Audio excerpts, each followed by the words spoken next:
ଯୌତୁକ ଦେଇ ନ ପାରିବାରୁ ନବବିବାହିତା ମହିଳାଙ୍କର ମୃତ୍ୟୁ। ଥାନାରେ ଲିଖିତ ଅଭିଯୋଗ, ଝିଅକୁ ହତ୍ୟା କରାଯାଇଛି। ସୂଚନା ମୁତାବକ ଜଗତସିଂହପୁର ଜିଲ୍ଲା ଏରସମା ବ୍ଲକ ଅନ୍ତର୍ଗତ ଗଡ଼କୁଜଙ୍ଗ ଗ୍ରାମର ସୁଭାଷ ମହାନ୍ତିଙ୍କ ଝିଅ ସୋନାଲି ସୁଚିସ୍ମିତା ମହାନ୍ତି ବୟସ 24 ସେହି ଗ୍ରାମର ଅଭିରାମ ସାହୁଙ୍କର ଏକମାତ୍ର ପୁଅ ଅରବିନ୍ଦ ସାହୁଙ୍କର ସହିତ ଗତ ଡିସେମ୍ବର ମାସ 4 ତାରିଖରେ ବୈଦିକ ରୀତିରେ ବିବାହ ପରିବାର ବୁଝାମଣା ହୋଇଥିଲା। ସ୍ଥାନୀୟ ଅଭୟଚାନ୍ଦପୁର ଥାନାରେ ଝିଅର ବାପା ସୁଭାଷ ମହାନ୍ତି ଲିଖିତ ଅଭିଯୋଗ କରିଛନ୍ତି ଯେ ଝିଅ ସୋନାଲିଙ୍କ ଉପରେ ତାର ଶ୍ୱଶୁର ଅଭିରାମ ସାହୁ, ଶାଶୁ ଗୀତାଞ୍ଜଳି ସାହୁ, ନଣନ୍ଦ ସୁଚିତ୍ରା ସାହୁ, ଜ୍ୱାଇଁ ଅରବିନ୍ଦ ସାହୁ ଯୌତୁକ ଜନିତ ଅତ୍ୟାଚାର କରି ଆସୁଥିଲେ। ଝିଅର ଶ୍ୱଶୁର 15 ଲକ୍ଷ ଟଙ୍କା ଯୌତୁକ ବାବଦକୁ ଦାବି କରିଥିଲା ବେଳେ ଯୌତୁକ 4 ଲକ୍ଷ ଟଙ୍କା, ଝିଅ ଜ୍ୱାଇଁଙ୍କୁ ସୁନା ଅଳଙ୍କାର ଓ ଇଲେକ୍ଟ୍ରୋନିକ୍ସ ଘରୋଇ ଉପକରଣ ଦିଆଯାଇଥିଲା। ଝିଅ ଯୌତୁକ ବାବଦକୁ ଅବଶିଷ୍ଟ 11 ଲକ୍ଷ ଟଙ୍କା ସୋଫା ନ ଆଣିବାରୁ ଶାଶୁ, ଶ୍ୱଶୁର, ନଣନ୍ଦ, ଜ୍ୱାଇଁ ଶାରୀରିକ ମାନସିକ ନିର୍ଯାତନା ଦେବା ସହିତ ମୋତେ ଧମକ ଦେଇଥିଲେ ଯେ ତୁମ ଝିଅକୁ ଯୌତୁକ ନ ଦେଲେ ନେଇଯାଅ। ଗତ 2 ଦିନ ତଳେ ସେହି ଯୌତୁକ ଘଟଣାକୁ ନେଇ ଝିଅର ଶ୍ୱଶୁର ମୋତେ ଡକାଇଥିଲେ। ମୋ ପରିସ୍ଥିତି ଭଲ ନାହିଁ, 8 ଦିନ ଭିତରେ ସମ୍ପୂର୍ଣ୍ଣ ଯୌତୁକ ଦେବି ବୋଲି କଥା ଦେଇ ଆସିଥିଲେ। ଏହି ଯୌତୁକ ଘଟଣାର ମୋ ଝିଅ 2 ଦିନ ଉପବାସ ରହିଥିବା ବେଳେ ଗତ 31 ତାରିଖ ଦିନ ସନ୍ଧ୍ୟାରେ ମୋ ଝିଅକୁ ମାରିଦେଇ ଶୋଇବା ଘର ଖଟ ତଳେ ପକାଇ ଦେଇଛନ୍ତି।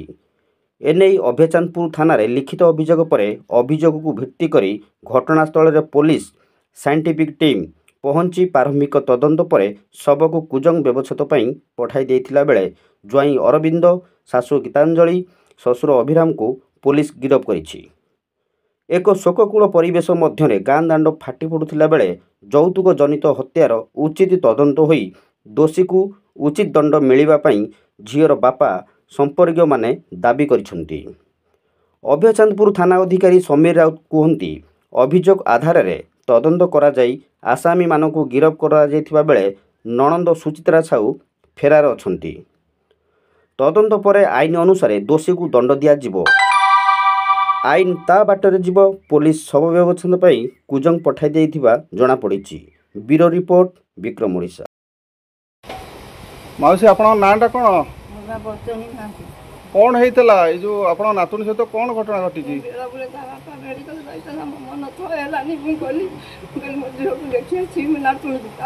ଦୋକାନରେ ଥିଲା, ମୋ ପଛରେ ଗୋଳେଇ ଗୋଳେଇ ଗଲା। ମୁଁ ତା ସହିତ ସୁବିଧା କହିଲି, ମୁଁ କହିଲି ଗୀତା ତୁ କବାଟ ଫିଟା। ନା ନାଇଁ, ଆମ କବାଟରେ କେହି ହାତ ମାର ନା, ମୋ ପୁଅ ଆଇଲେ ଫିଟେଇବ। ସିଏ ଖାଲି ନମସ୍କାର ସେ ଘରକୁ ହଉଥାଏ। ମୁଁ କହିଲି ସେମିତି କାହିଁ ଗୀତା ହେଉଛୁ? ନା ମୋ ବୋହୂ କାହିଁ ଉଠୁନି ଖାଇବାକୁ? ମୁଁ ସେଇ ସକାଶେ ହେଉଛି। ମୁଁ ଯେତେ ପ୍ରକାର କବାଟରେ ହାତ ମାରିଲି ମୋତେ ମରେଇ ଦେଲାନି। ସେ କହିଲା ମୁନୁ ଆଇଲେ ଫିଟେଇବ। ତା ମା ତା କତିକି ଫୋନ କଲା। ସିଏ ସେଠି ଯାଇଲା 9ଟା ରାତିରେ କବାଟକୁ ଠପେଇଥିଲା। ସେଠୁ ମା ହାତ ମାରିଦେଲା, ଫିଟିଗଲା। ମୁଁ ସେ ଘରକୁ ତା ମା ପଶିଗଲା, ମୁଁ ତା ପଛେ ପଛେ ଗଲି। ସେ ମୁନୁ ଧରିକିରି ଗଡ଼ିଥାଏ ମିଛରେ। ସେଠୁ ମୁଁ ଦେଖିଲା ଯୋଉ ଖଟ ତଳେ କହିଛି ତା ଗୋଡ଼କୁ ବସାଡୁଛନ୍ତି। ମୁଁ ତା ଉପରେ ମୁଣ୍ଡ ବାଡ଼େଇଲି। ମୋ ବୋହୂ ଶୁଣିକିରି ଫୋନରେ ମୋ ସାନ ପୁଅକୁ ନେଇକିରି ଗଲା। ସାନ ପୁଅ ଗଲା କହୁଛି ଆଉ କାମ ପାଇଛି ବା, ଆଉ କାହିଁକି ଆଇଛୁ, କ'ଣ ଅଛି କି ଆଉ? ମୋ ବୋହୂକୁ ଏମିତି କହିଲେ।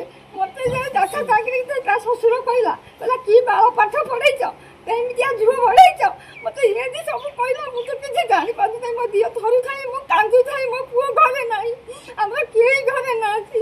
ମୋ ବଡ଼ ବୋଉକୁ ମୁଁ ଛାଡ଼ିକିରି ଯାଇଥିଲି। ସେଇଠି ସେଠୁ ଦୌଡ଼ିକିରି ଗଲା। ଦୌଡ଼ିକି ଯେମିତି ଗଲା ସବୁ ହାଲା ହାଲା। ଗୋଟା ବାହାର ଲୋକ ଆଇଥିଲା, ତାକୁ ସିଏ କହିଲା ହେ ଭାଇ କେଇଟା ଆଜିକାଲି ପିଲା କ'ଣ ହେଇଥିବ ନା, ତା ନିଦ ଭାଙ୍ଗିଲେ ସେ ଫିଟଉ ନା କବାଟ, ନା ତା ନିଦ ଭାଙ୍ଗିଲେ ଉଠିବନି ନା, ତେମେ କେମିତିଆ ଲୋକ ଶାବଳ ନା ଫିଟେଇ ଦେବା ନା, ମୋର ଶାଲା କବାଟ ମୋ ଭାଙ୍ଗିଯିବ, ଫିଟେଇବି କେମିତି? ତାକୁ ଚଟ ଦେଇକିରି ନେଇକିରି ଗଲା। ସିଏ ପଳେଇ ଗଲା। ତା ପୁଅ ଆସି କବାଟ ଫିଟେଇଲା। ଏଇ ଅବସ୍ଥା ମୋ ଝୁଅ ଆଉ ଯିବେ ନାହିଁ। ଏତେ ଜୀବ କାମୁଡ଼ି ପକେଇଛି, ମୁଁ ମୁଣ୍ଡ ବାଳି ପକେଇକି ଯେମିତି ହାଲା କଲି। ମୋ ବୋଉ ଦୌଡ଼ିକିରି ଗଲା ମୋ ସାନ ପୁଅକୁ ନେଇ। ମୂଷା, ଆପଣଙ୍କ ନାଁ କ'ଣ? ଲକ୍ଷ୍ମୀଧର ସାହୁ। କ'ଣ ଘଟଣା ଘଟିଥିଲା ସେଦିନ? ଆପଣ କ'ଣ ପ୍ରତ୍ୟକ୍ଷଦର୍ଶୀ ଥିଲେ? କ'ଣ ସବୁ ଘଟଣା ଘଟିଥିଲା କହିଲେ? ଶନିବାର ଦିନ ମୁଁ ଦୋକାନକୁ ଯାଇଥିଲି ଚୁଡ଼ା ପାଇଁ।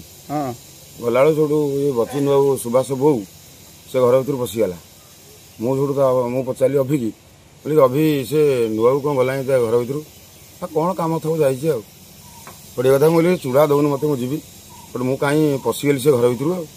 ଗଲାବେଳୁ ସେଠୁ ସେ ଝିଅ ଆମର ସୋନି ସେ କବାଟ ଦେଇକି ଘର ଭିତରେ କ'ଣ କରୁଛି। ମୁଁ ଡାକିଲି ଯାଇ ଶୁଣିଲାନି। बोली सोनी सोनी सोनी से बहु आमर कहला अभि स्त्री ना से शोई पड़ी फोन से उठौनी फोन मुझे कबाट को हाणीदे ना ना एमती कबाट भांगिया ये कथा कही सब मत अभि कुंडे आनला घर को आड़ को ये कथाटा ଆପଣ କ'ଣ ଦେଖିଲେ ସେଠି ଯେତେବେଳେ देखिले झुआ सोनी घर भर शोची कबाट फिटू ना ରକ୍ତାକ୍ତ ଅବସ୍ଥାରେ କି ଫ୍ୟାନ୍ରେ ଝୁଲୁଥିବାର ଦେଖିଲେ? फैन झुला झुली मुझे देखनी कबाट तो दिखाई आज्ञा मत से अभिराम साहू मत टाणी आला आड़ को ना से कबाट फट भंगा हेनी तुम जाओ तुम काम यह सत कथा एक्चुअली कथा।